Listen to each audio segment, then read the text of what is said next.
Então, só para confirmar que nós estamos sendo gravados, e a segunda aula eu comecei falando da solicitação de se pesquisar no livro acadêmico quem que vai ter os ônus sucumbenciais quanto aos honorários advocatícios na sentença que declara a falência ou na sentença que não declara a falência, e qual recurso será cabível em relação a tal sentença. Tais sentenças, né?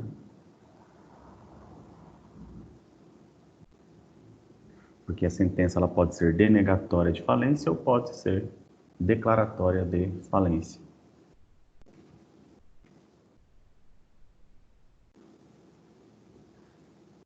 E Romieri, seja bem-vindo aí.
Seja bem-vinda, Adriana. E eu pedi para fazer a pesquisa na parte final, página 120 seguintes do livro acadêmico, a respeito de quem tem o ônus de sucumbência no pagamento dos honorários, da sentença denegatória de falência ou da sentença que decreta a falência, e também quais os recursos que são cabíveis. A Roselice já fez? Eu estou lendo aqui e aqui eu encontrei, eu não escrevi. Uhum. Então, quando a falência não é declarada, quem paga é o devedor. O pagamento ao honorário sucumbencial. E no caso de denegação por vício, aí quem paga é o credor. Sim. Só repete, então, fazendo um favor. A leitura até comenta para a gente qual que é a página do livro que você encontrou. Até Eu vou ler o parágrafo em si, eu só não li a lei do artigo 101 lá. Em caso de depósito elixivo realizado de forma correta, Caso a obrigação seja confirmada pelo juiz, a falência não é declarada, mas o devedor ficará responsável pelo pagamento do honorário de sucumbência, pois deu causa ao ajuizamento do pedido. A outra situação, no caso de denegação por vício na obrigação por falta de provas de atos ruinosos ou de execução frustrada, os honorários deverão ser pagos pelo credor requerente, que pode também ficar sujeito a uma condenação ao pagamento de perdas e danos se for apurado a intenção dolosa do credor em prejudicar o devedor. Há perdas de lucros, né? Por força de um receio de negociação, pensando que está em falência, ninguém mais vai querer emprestar, né? Dar crédito. E chegou a ver aí quais são os recursos cabíveis da sentença denegatória e da sentença que declara? Vamos buscar também isso. Tá. Um pouquinho mais à frente já encontra isso daí, inclusive. Tá.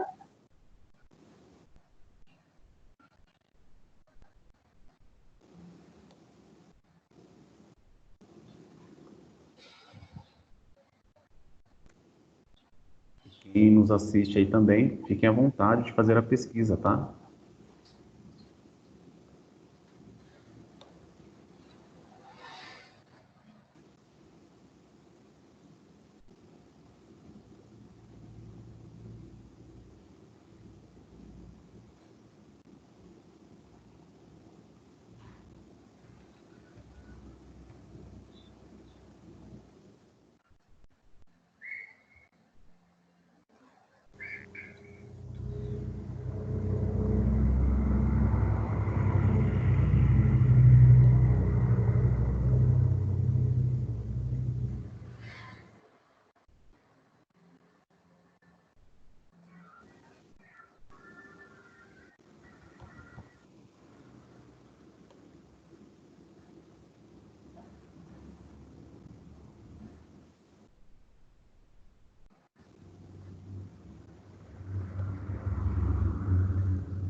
Aqui tem um quadro, ele explica bem a questão da contestação, que o senhor falou, não, é o recurso, né? Isso.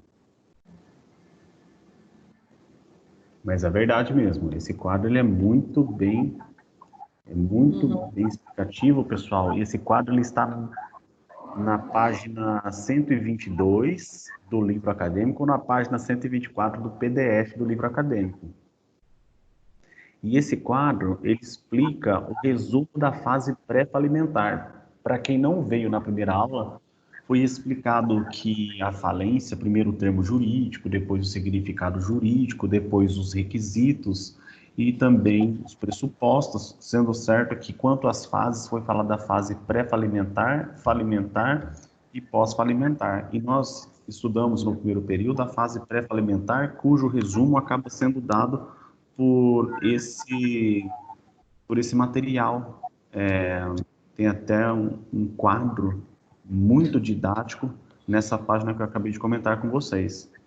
E até para a gente resumir todo o conteúdo do primeiro período, antes mesmo de eu chegar ao recurso, que vai ser a possibilidade final dessa fase pré-falimentar, vamos fazer o resumo aqui, então, na leitura desse quadro.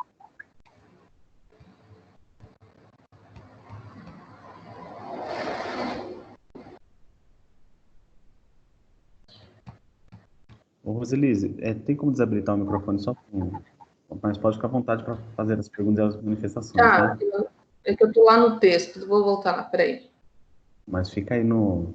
Vamos lá para a gente acompanhar esse quadro que eu comentei com vocês. Distribuição. O que seria essa questão da distribuição? Inclusive foi falado no primeiro período que é o principal estabelecimento onde mais atividades econômicas exerce a empresa contra a qual está sendo feito o pedido, o protocolo do pedido de falência. Quando a parte legítima é a própria devedora, a doutrina inclusive chama isso de autofalência. Só que os credores, qualquer que seja, eles também podem requerer a falência.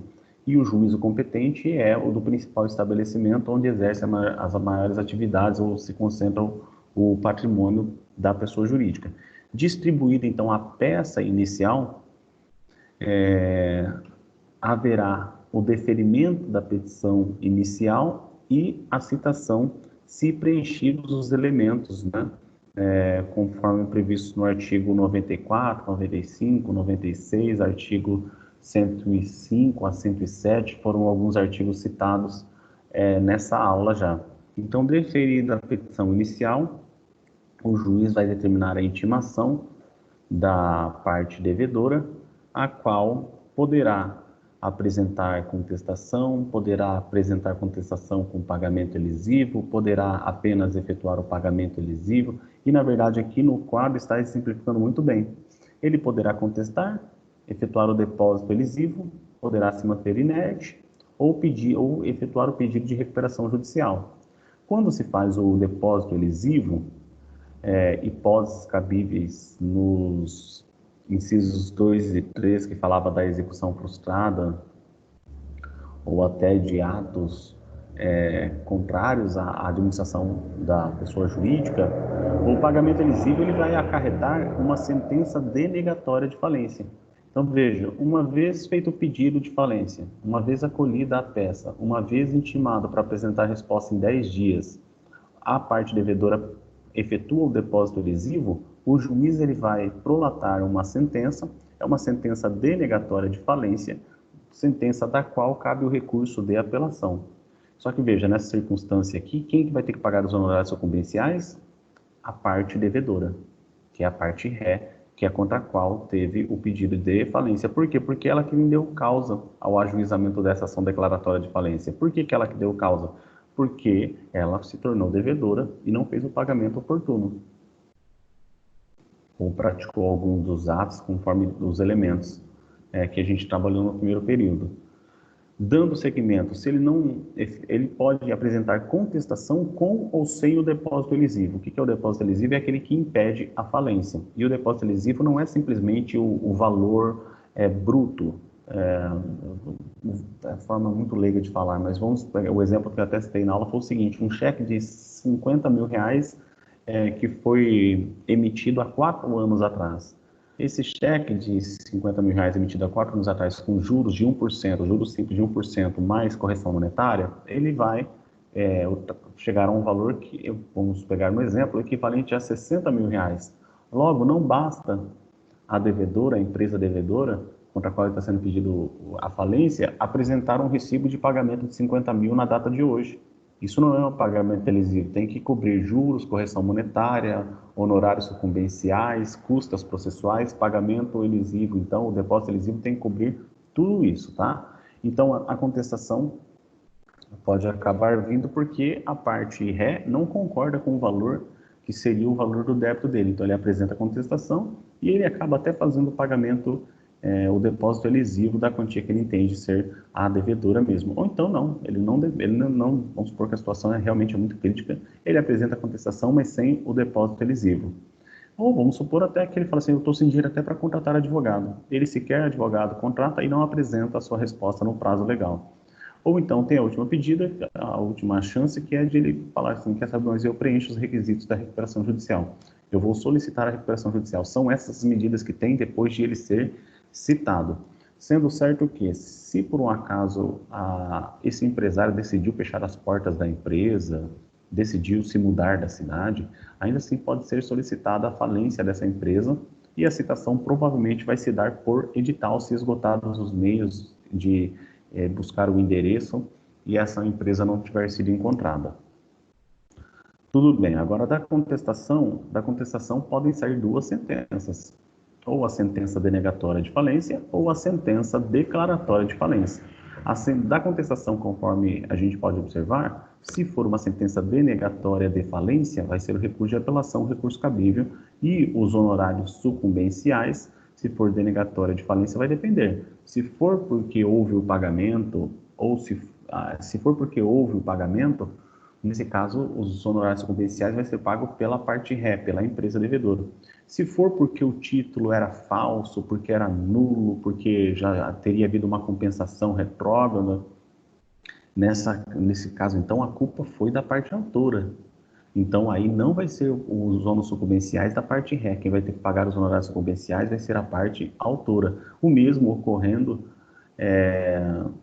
o mesmo ocorrendo não, é falar que o mesmo ocorrendo se declarada a falência, não, mas se declarada a falência, os honorários sucumbenciais vai ser da parte ré, da parte devedora, tá? A inércia pressupondo os fatos verídicos, né? Vamos imaginar que o juiz pressupôs ali, conforme a peça inicial, serem verdadeiros os fatos, pelo princípio da inércia, da presunção de veracidade. Nessa circunstância, então, vai haver a declaração de falência.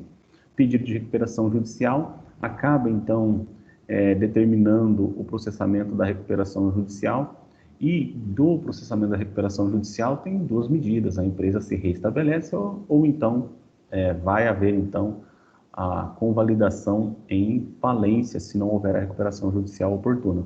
Só que seja da sentença declaratória, seja da sentença que determina a recuperação judicial, em ambas as circunstâncias, o recurso cabível é o recurso de agravo de instrumento, ok? Nessas duas circunstâncias, o recurso cabível é o recurso de agravo de instrumento.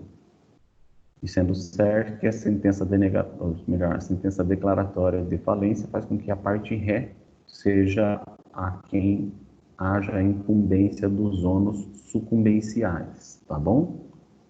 Terminamos aqui, então, portanto, a unidade 3, seção 3.1. E vamos agora, então, falar da seção 3.2 da unidade 3. E a seção 3.2 vai acabar falando da fase falimentar e da fase, e da fase pós-falimentar. Conforme eu disse para vocês, a pré-falimentar foi estudada no primeiro período de hoje, tá? Vamos dar seguimento, então.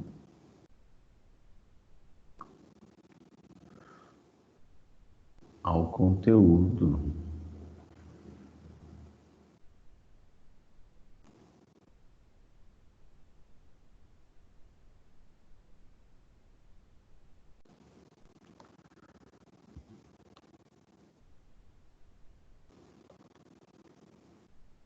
Vocês devem estar aí. Eu sugiro para vocês a abertura do livro acadêmico. O livro acadêmico, assim que você abre o portal, você já tem acesso a ele. Livro acadêmico na unidade 3, seção 3.2 agora, tá?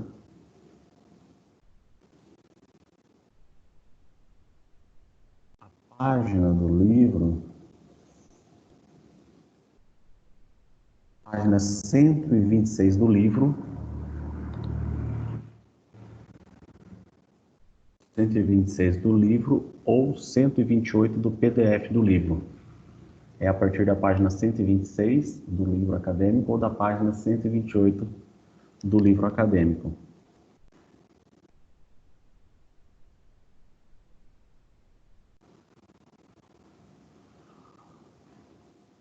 A primeira coisa que eu posso falar para vocês a respeito dessa fase, agora sim, a falimentar, é que a partir de agora, o rei, aquele que é importante nas decisões, será o magistrado. Então, no primeiro momento, existiam alguns requisitos que a petição inicial na fase pré-falimentar tinha que preencher. quem era o protagonista, quem sempre tinha que ali estar levando em consideração o que a lei estipula para que houvesse a sua realização, para que houvesse a aceitação da petição em juízo, era o advogado da parte autora, em que o advogado da parte ré também poderia se manifestar nas respostas, conforme a gente acabou de ver aqui. Quando a gente chega agora na fase falimentar, nessa fase falimentar, o protagonista, portanto, passa a ser o juiz. Por quê? Porque ele agora passa a ser o responsável pelas decisões sobre habilitações de crédito, a respeito das decisões quanto às impugnações, tá? E a continuação ou não provisória das atividades da própria empresa. Por quê? Porque vocês devem saber que em determinadas circunstâncias, mesmo havendo ali a fase pré-falimentar e estando na fase falimentar, é interessante que as atividades econômicas da empresa permaneçam para que não haja, para que haja, se por um acaso comprovado, que haverá uma maior qualidade econômico-financeira para ela na sua manutenção, do que se encerradas as atividades, fechadas as portas, grosso modo falando, tá? Então vamos lá. Eu vou colocar aqui algumas perguntas para vocês responderem para mim, tá? A primeira pergunta que eu posso colocar para vocês responderem é a seguinte: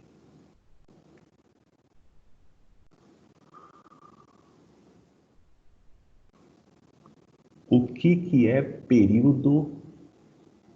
O que é período suspeito? O que é período suspeito?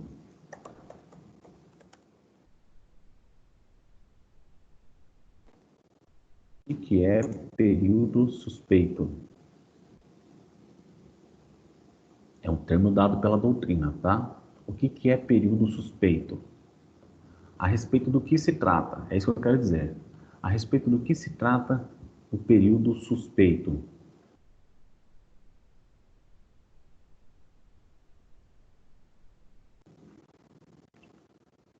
Pesquisem aí, gente, e o que eu oriento? Toda vez que você estiver online ou com um documento em PDF, você escreve, você tecla Ctrl F. Ou se você estiver no seu celular, você vai na lupa ou buscar na página ou encontrar. Esses são os termos. E você escreve ali período suspeito, você já vai encontrar o significado disso, tá? Para quem já fez a leitura também já sabe no material onde que se encontra.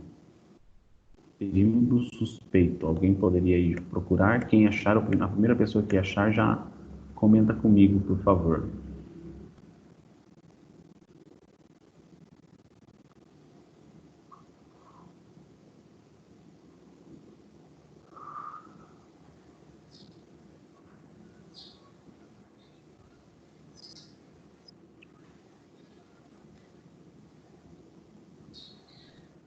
Ele trata-se de um ponto de referência em que o juízo opta por determinar a partir de qual momento atos praticados pela sociedade falida devem ser investigados para a apuração de eventuais crimes ou para que haja o ajuizamento de ações capazes de tornar eventuais transações ineficazes em relação à massa falida.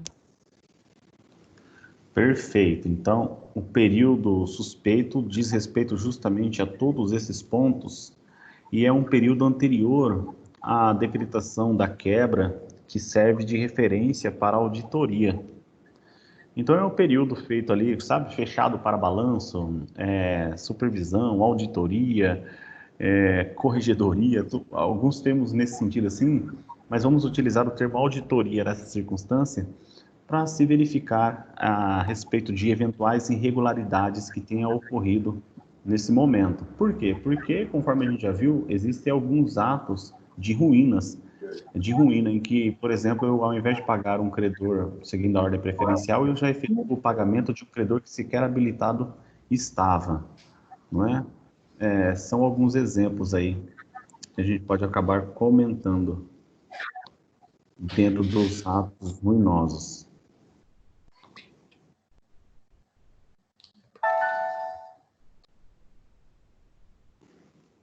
de alguns atos ruinosos. Dando seguimento no próprio material, vamos fazer a leitura do artigo 99 da Lei 11.111.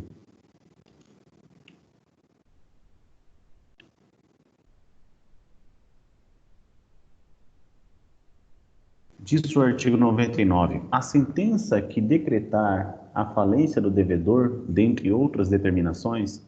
Por que eu falo a leitura do artigo 99? A sentença que decretar a falência do devedor, dentre outras determinações.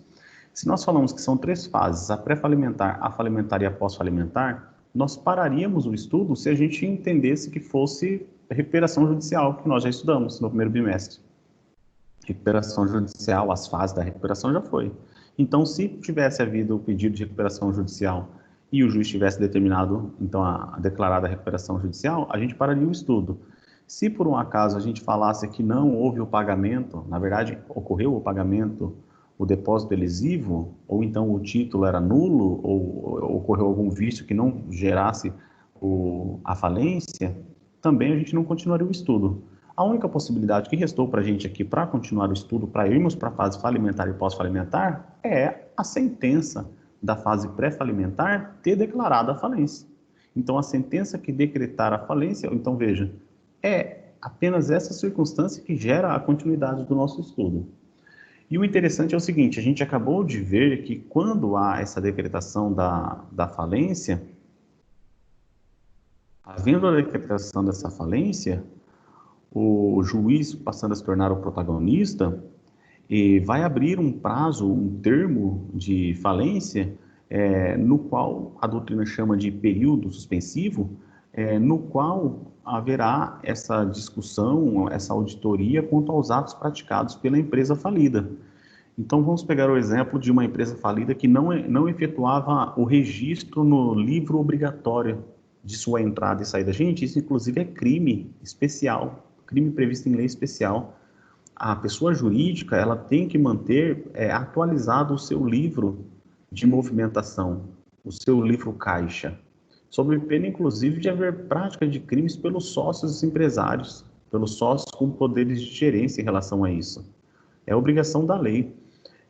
Então, vejam, não é à toa que faz essa obrigação, chegando a um momento desse, vai haver a fiscalização, ver se houve algum ato jurídico nulo, ineficaz ou não. Por exemplo, negócio jurídico simulado, se ocorrer algum negócio jurídico simulado, vai ter interferência nessa fase falimentar. Um outro ponto muito interessante, até antes mesmo da leitura do artigo 99, é vocês terem a noção que nós estamos aqui falando de uma nomenclatura que se chama massa falida. Então, veja só, esse período suspeito é capaz de tornar eventuais transações ineficazes em relação à massa falida. Como assim massa falida? Poxa, já teve uma sentença que declarou a falência. Então, o conjunto patrimonial que agora está sendo tratado passa a ser intitulado de massa falida da pessoa jurídica. Quando nós falamos, olha só, na primeira aula eu cheguei a comentar também um pouquinho a respeito da comparação entre inventário da pessoa natural e falar de falência da pessoa jurídica com fins econômicos. E eu volto a falar agora uma comparação. O nome colocado no inventário para a pessoa natural, para a pessoa física, é de espólio. E o nome colocado aqui para a pessoa jurídica é massa falida. Não faz sentido eu ficar falando a massa falida do CPF e tal. Não. A massa falida a gente fala do CNPJ. Enquanto que a gente, em relação à pessoa natural, a gente chama de espólio do fulano de tal, do de cujos tal. Então é muito bom vocês, rapidozinho que só um segundo, é muito bom vocês terem essa noção de diferenciação aqui. Tomara que não desligue. Desligou.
Estão me escutando?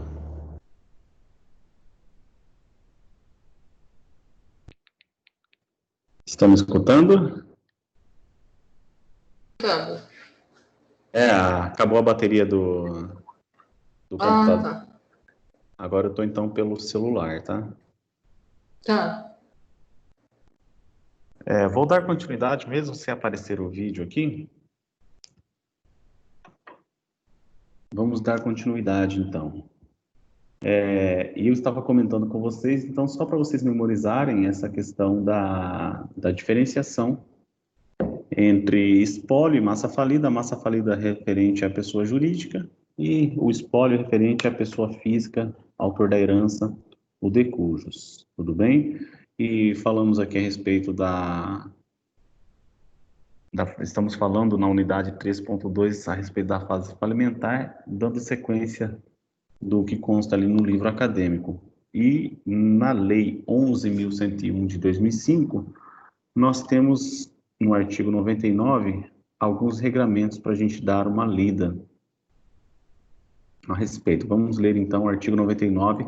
A sentença que decretar a falência do devedor, dentre outras determinações, conterá a síntese do pedido, a identificação do falido e os nomes dos que forem, a esse tempo, os seus administradores. O que acontece, gente? Acontece o seguinte: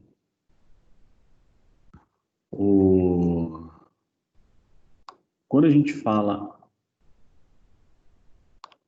O computador ligou aqui, eu acho que eu estou na dúvida em qual áudio que ele vai acabar captando. Se é o áudio. Vocês estão me escutando bem?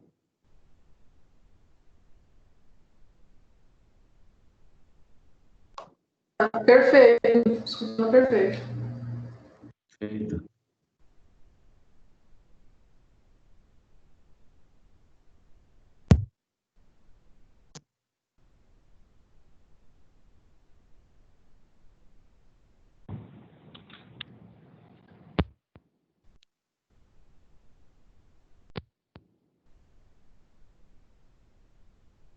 Voltei.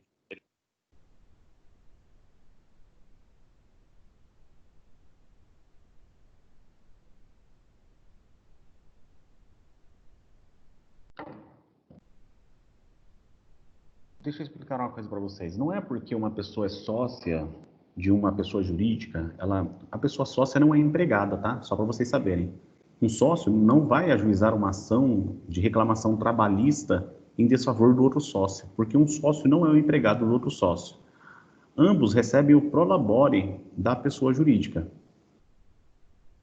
Eu comento a respeito disso porque, eventualmente, o contrato social de uma pessoa jurídica ou outro documento de ato constitutivo não reconhece poderes de administração a determinado sócio ou a determinada sócia.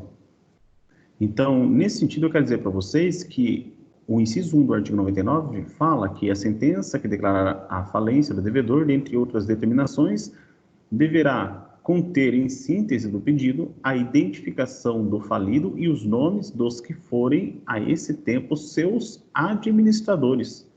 Então, quem são os sócios com poderes de administração? E o porquê a respeito disso? Porque, pessoal, a responsabilidade dos sócios com poderes de administração é uma responsabilidade patrimonial maior do que aquela responsabilidade de um sócio que não tem poderes de administração.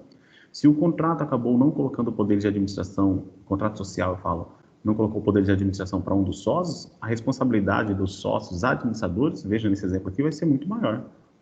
Fixará o termo legal da falência sem poder retrotraí-lo por mais retrotraí-lo por mais de 90 dias contados do pedido de falência. Então, voltando aqui, fixará o termo legal da falência sem poder retrotraí-lo por mais de 90 dias contados do pedido de falência, do pedido de recuperação judicial ou do primeiro protesto por falta de pagamento, excluindo-se para esta finalidade os protestos que tenham sido cancelados. Ordenará ao falido que apresente no máximo no prazo máximo de 5 dias, a relação nominal dos credores, indicando o endereço, importância, natureza, classificação dos respectivos créditos, se esta já não se encontrar nos autos sob pena de de desobediência legal. É uma ordem judicial que, quando se fala por sob pena de desobediência, inclusive é um crime, tá? Explicitará o prazo para as habilitações de crédito, observado o disposto no parágrafo 1º do artigo 7º desta Lei 11.101 de 2005. Ordenará a suspensão de todas as ações ou execuções contra o falido, ressalvadas as hipóteses previstas no parágrafo 1º e 2º desta lei. Então, aquilo que nós já vimos na recuperação judicial, aqui também sendo aplicado na falência. Proibirá a prática de qualquer ato ou disposição ou oneração de bens do falido, submetendo-os preliminarmente à autorização judicial e do comitê, que é o comitê de credores, se houver ressalvados os bens cuja venda faça parte das atividades normais do devedor, se autorizada a continuação provisória nos termos do inciso 11 caput deste artigo. Então, conforme vocês viram, e vocês devem imaginar, e eu comentei com vocês, determinada empresa, mesmo no processo de falência, ela continua suas atividades comerciais, prestando serviço ou vendendo produtos, e o juízo entende como conveniente a permanência das suas atividades empresariais para minorar o prejuízo dos credores, tá? Inciso 7, determinará as diligências necessárias para salvaguardar os interesses das partes envolvidas, podendo ordenar a prisão preventiva do falido ou de seus administradores quando requerida com fundamento em provas da prática do crime definido nesta lei. Então, vejam, a Lei 11.101 de 2005, Lei de Falência e de Recuperação Judicial, Direito à Falência e de Recuperação Judicial, é uma lei que traz crimes especiais. Então, o Código Penal trata a respeito de crimes, só que o Código Penal ele trata de diversos crimes. Só que existe, inclusive, a disciplina que fala assim, lei penal especial, leis penais especiais. Por que lei penal especial? Lei penal especial porque, por exemplo, eu vou ler o ECA. Tem crime previsto no ECA, no Estatuto da Criança e do Adolescente? Tem. Eu vou ler o Código de Trânsito Brasileiro. Existem crimes previstos no Código de Trânsito Brasileiro? Existem. Não, professor, não é só multa? Não, tem crime também. Eu vou ler o Código Tributário. Tem crime? Tem crime. Eu vou ler agora a Lei de Falência, Direito à Falência. Tem crime? Tem crime previsto aqui também. Código de Defesa do Consumidor. Tem crime? Tem crime lá previsto também. Lei Penal Especial. Então, os fatos típicos não são aqueles apenas previstos no Código Penal. Também existem crimes previstos em leis especiais. Exemplo, Lei 11.101 de 2005, que é a Lei de Falência.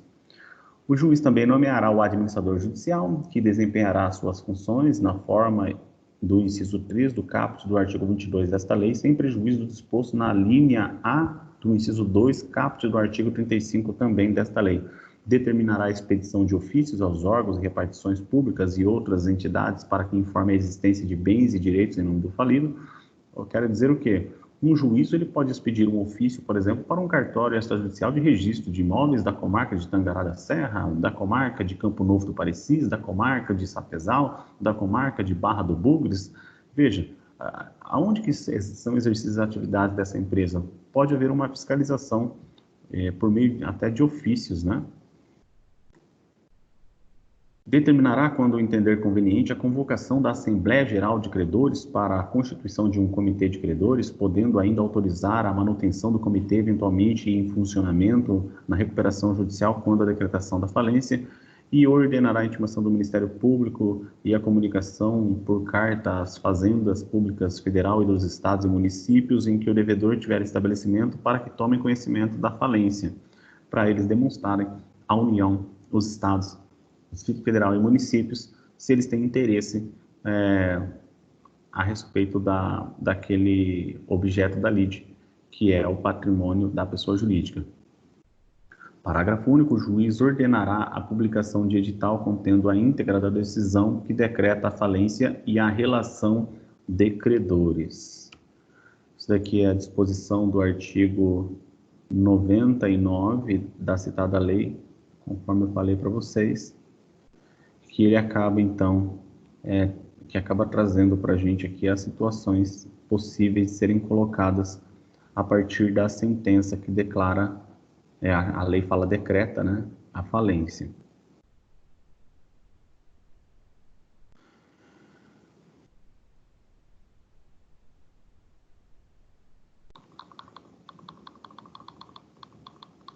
Dando continuidade.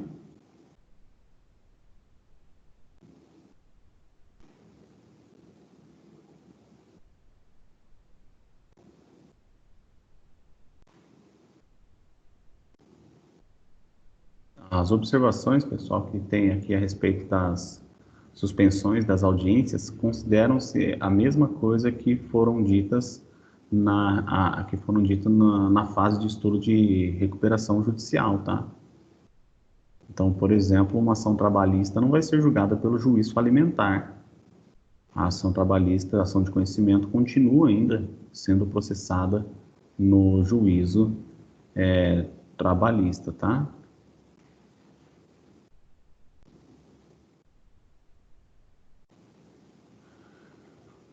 Vamos então, eu peço para vocês abrirem a página 131 do livro acadêmico e a página 131 do livro acadêmico ou página 133 do PDF.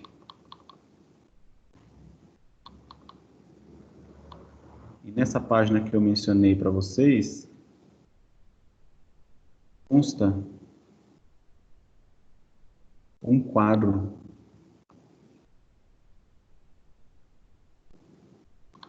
a partir da sentença declaratória de falência do que pode ocorrer.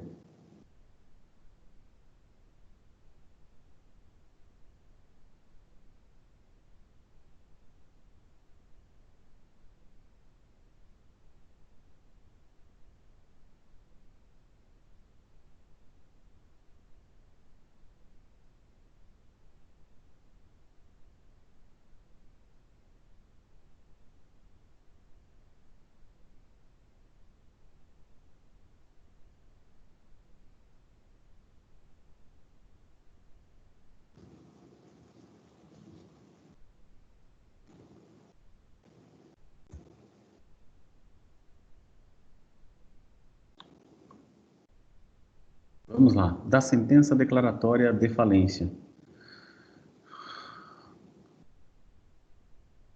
Uma fase seguinte é a de determinação ao falido para apresentação da relação de credores no prazo de 5 dias. Então, isso daqui é um resumo do artigo 99, tá? Determinação ao falido da apresentação da relação de credores, isso sendo feito no prazo de 5 dias. Da sentença que declara a falência, havendo essa enumeração do concurso de credores, vai haver uma publicação no Diário Oficial a respeito da enumeração dos credores habilitados, e as habilitações ou as divergências poderão ser questionadas no prazo de 15 dias, e uma vez agregado novos credores se habilitando, haverá uma nova publicação quanto aos novos credores habilitados. E se não houve nova habilitação, não houve qualquer objeção, então considera-se apenas aqui essa habilitação publicada no Diário Oficial. Se não houve nenhuma impugnação, ela que permanece. Se não houve nenhuma impugnação, vai haver o quê? Na ausência dela, a consolidação do quadro geral de credores.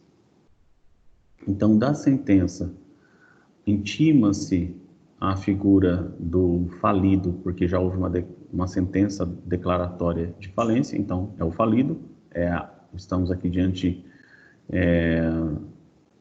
da massa falida, portanto, e a massa falida vai apresentar a relação de credores, e a relação, conforme a gente leu, inclusive especificando qual é a natureza, se é o credor com garantia real, se é apenas com penhor, se é pignoratícia, etc., tá? Credor pignoratícia. E uma vez que esse quadro apresentado ele seja publicado no Diário Oficial, se ninguém criar objeção e impugnar, vai acabar sendo emitido, então, o quadro geral de credores a ser homologado pelo juízo, tá? E dessa homologação cabe o recurso do agravo de instrumento, temas esses que nós já vimos, inclusive, lá estudando a fase de recuperação judicial.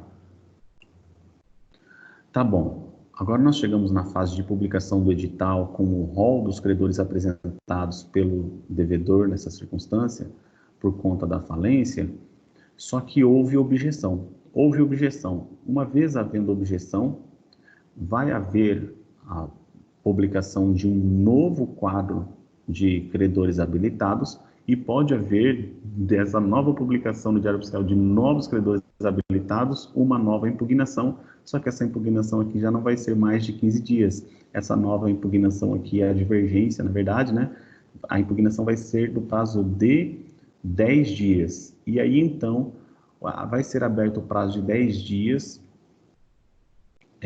para impugnação, e dessa impugnação vai restar a apresentação de contestação no prazo de 5 dias e a manifestação do devedor ou do comitê de credores, tá? E dessa decisão e manifestação do comitê de credores vai também caber impugnação. E a decisão da impugnação, gente, vai acabar sendo objeto de agravo de instrumento. Então, vejam, primeiro passo, sentença, apresentação do quadro geral de credores, publicação no edital. Dessa publicação, se não houve objeção, o juiz ele vai, então, elaborar o quadro geral de credores. Elaborado esse quadro geral de credores, contra essa decisão de quadro geral de credores, cabe o recurso de agravo de instrumento. Mas outra coisa que pode ocorrer, da sentença que declara a falência, habilitados os credores, ocorre a publicação no Diário Oficial da União. No entanto, vai haver vamos supor que agora existiu uma divergência quanto à habilitação dos créditos. Havendo essa divergência e publicado, então, para a solução dessa divergência, vai caber a impugnação. E, havendo, portanto, a impugnação, cujo prazo não é de 15 dias, mas o prazo será de 10 dias, a parte interessada em questionar aquela objeção, aquela impugnação, poderá apresentar contestação no prazo de 5 dias, tá? E veja, quem que vai poder? A manifestação do devedor, manifestação do próprio comitê de credores, e o juiz ele vai acabar, que é o protagonista, né, dessa fase falimentar, o juiz ele vai acabar julgando, então, essa impugnação da qual houve apresentação de contestação no prazo de 5 dias. E dessa decisão do juiz que decide a respeito da impugnação, também cabe o recurso de agravo de instrumento. Certo? Ok, pessoal? Então, essa basicamente é a fase falimentar. E alguns artigos também merecem destaques para fins de nossa leitura aqui, tá? Vamos fazer agora a leitura do artigo 133 da Lei 11.101 de 2005. Artigo 113.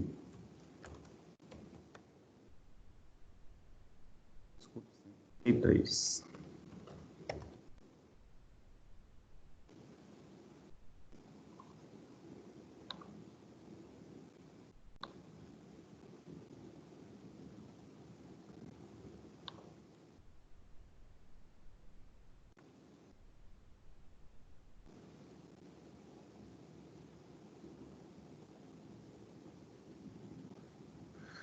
Antes de ler o artigo 133, vou ler o artigo 130. São revogáveis os atos praticados com a intenção de prejudicar credores, provando-se conluio fraudulento entre o devedor e o terceiro que com ele contratar e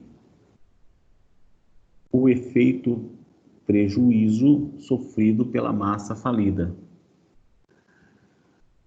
É o seguinte, gente, lá no Código Civil vocês estudaram, a partir do artigo 104, o qual diz que é válido o negócio jurídico realizado por agente capaz, objeto lícito, de forma prescrita ou não defesa em lei. Mais à frente são colocadas algumas circunstâncias como fraude, como dolo, como coação, como simulação. São vícios do negócio jurídico. E aqui esse artigo 130 fala que são revogáveis os atos praticados com a intenção de prejudicar credores. São revogáveis no sentido de falar que devem ser tidos como nulos, naquele sentido do negócio jurídico, basicamente falando lá no começo do Código Civil. Então, se são revogáveis esses atos praticados em conluio entre credores estranhos ali ao recebimento, pela parte devedora, que é contra quem foi decretada a falência, pode haver uma ação revogatória.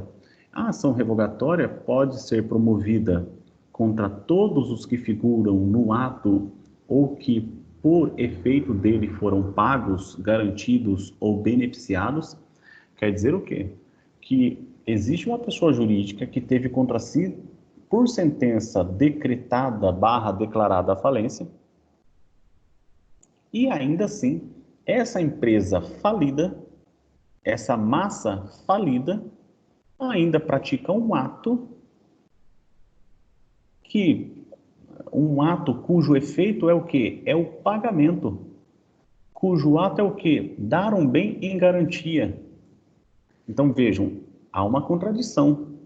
Se eu tenho que respeitar a ordem, o quadro de credores, quadro geral de credores, respeitando a categoria, cada classe dos bens dados em garantia, como que agora eu pratico um ato no sentido de prestar um bem em garantia, sem comunicar o juízo? Porque a partir desse momento, existindo a ação de falência na fase falimentar, todo ato que envolve isso, pagamento, que envolve garantia, que envolve dar benefícios ou tratar alguém com benefício, tudo isso deve ser comunicado ao juízo. Sob pena de quê? Sob pena de ação revogatória.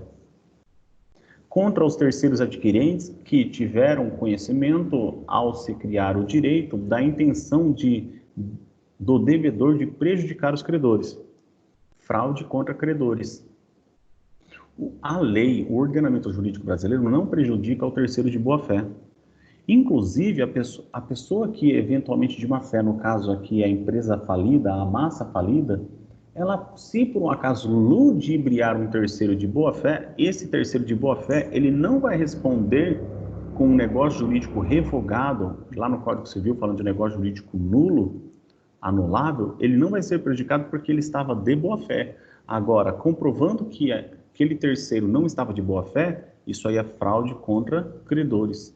E se for feito isso num processo de execução, o nome chamado é fraude à execução. Inciso 3. Contra os herdeiros ou legatários das pessoas indicadas nos incisos 1 e 2 do caput deste artigo.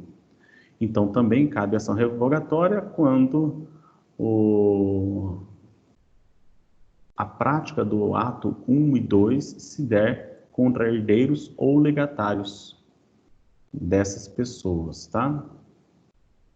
E veja que o juízo competente para ação revogatória será perante o juízo da falência e observará o procedimento ordinário previsto no Código de Processo Civil. Aqui ele falou a lei de 73, mas já houve essa alteração. Além do artigo 133, que a gente fez a leitura agora, também merece ser feita a leitura do artigo 184 da citada lei. Vamos lá. Artigo 184.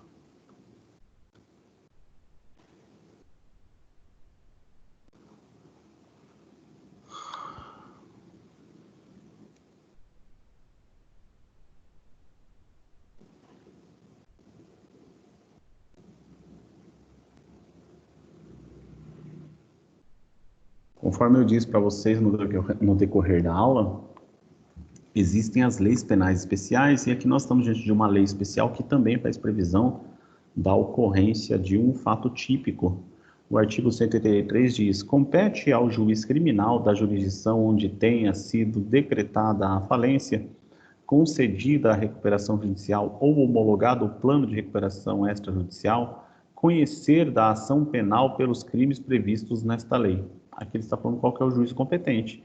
É o juízo da comarca onde foi praticado, ou melhor, da comarca onde se encontra a sede principal da empresa. Os crimes previstos nesta lei são de ação penal pública incondicionada. E conforme vocês já sabem, a ação penal pública incondicionada é aquela que não exige a representação nem a queixa-crime por parte da vítima. O Estado, tomando conhecimento pela medida que for, eu falo que for de forma lícita, então ele poderá promover a abertura de inquérito e posterior denúncia, tá? Um comentário aqui por conta justamente daquelas fases que se passam dentro do próprio da própria fase falimentar, tá?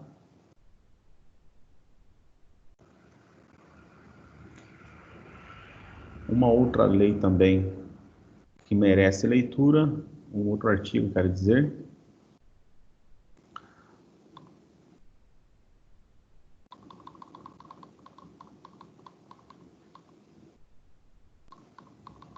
mas antes da leitura,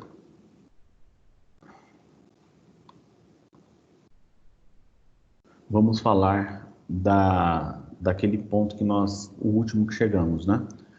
Conforme a gente acabou de fazer a leitura, sentença que declara a falência, habilitação dos credores, publicação no Diário Oficial e a homologação pelo juízo do quadro geral de credores.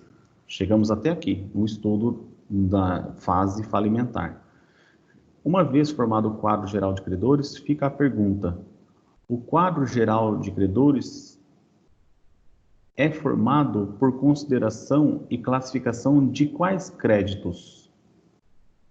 Então, o quadro geral de credores é formado tomando por consideração a classificação de quais créditos? Então, fica essa pergunta para vocês pesquisarem agora e vocês me apresentarem para a gente dar continuidade. Porque, veja, a gente chegou numa fase que já foi formado o quadro geral de credores. Agora, fica a pergunta: o quadro geral de credores, ele é formado por consideração à classificação de quais créditos? Procurem aí, por favor, no livro acadêmico e apresentem para mim.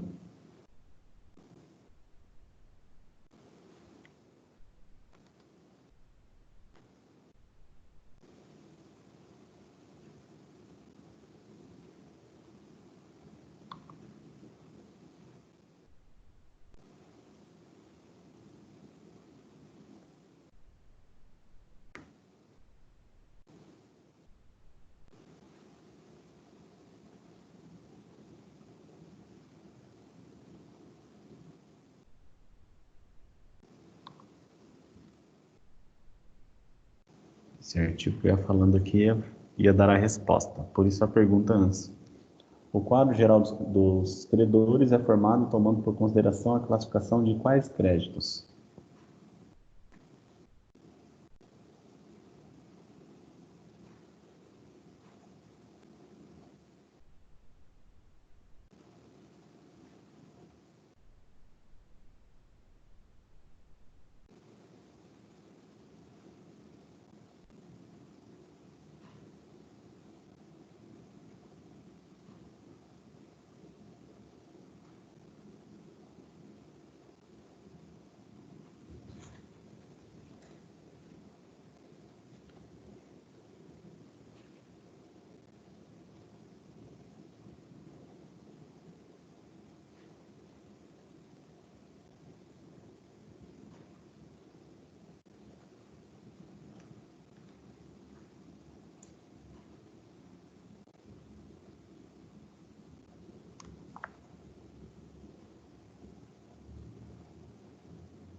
Alguém na escuta aí?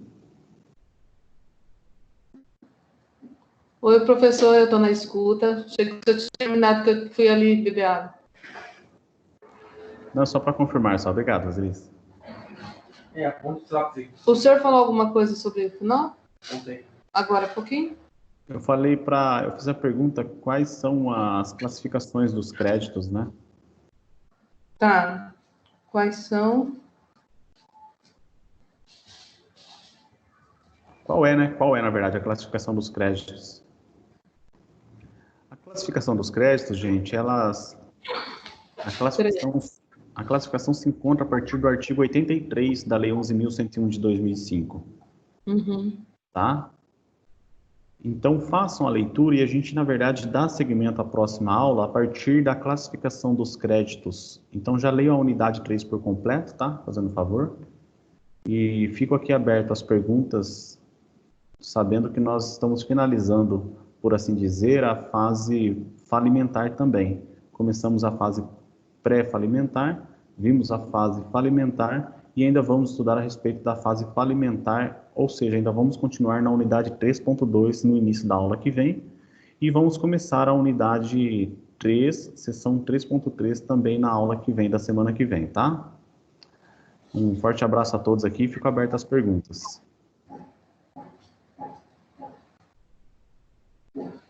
Obrigada, professor. Eu não tenho perguntas, não. Só que ainda a fase falimentar ficar nessa página 134 em diante, que o senhor vai continuar, né? Isso. Tá. É só isso mesmo. Por enquanto, obrigada. Por nada, gente. Bom dia para todos vocês. Bom dia.